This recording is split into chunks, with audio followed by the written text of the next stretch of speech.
En matemáticas, congruencia quiere decir que dos figuras son exactamente iguales, tienen la misma forma, el mismo tamaño, los lados iguales y por lo tanto también ángulos iguales. Para los triángulos existen tres criterios de congruencia y si estos se cumplen, los triángulos deben ser exactamente iguales. El primero es lado, lado, lado y se abrevia así, LLL. Y quiere decir que si tengo dos triángulos con las mismas medidas son congruentes, o sea, exactamente iguales. Como puedes ver en este ejemplo, se cumple con el criterio lado, lado, lado, ya que las medidas de sus tres lados son iguales. Por lo tanto, estos triángulos son congruentes, o sea, exactamente iguales. Facilísimo, ¿verdad?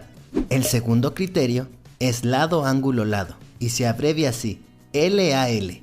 Si tenemos dos triángulos que tienen dos lados de la misma medida y el ángulo comprendido entre ellos con la misma abertura, son congruentes, o sea, que son exactamente iguales.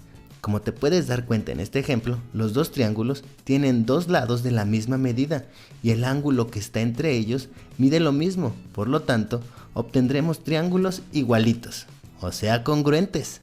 El último criterio de congruencia es ángulo, lado, ángulo y se abrevia así, ALA. Esto quiere decir que si tengo dos triángulos que tienen la misma medida de un lado y la medida de los ángulos de sus extremos son iguales, tenemos triángulos congruentes, o sea, exactamente iguales.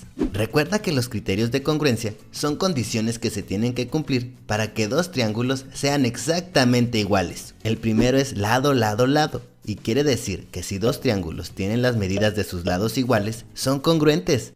El segundo es lado, ángulo, lado. Y quiere decir que si tenemos dos triángulos que tienen dos lados iguales y el ángulo comprendido entre ellos también es igual, estamos hablando de triángulos congruentes. Y por último, el criterio ángulo, lado, ángulo. Y quiere decir que si dos triángulos tienen un lado de la misma medida y dos ángulos al extremo de este lado que también son iguales, estaremos hablando de triángulos congruentes.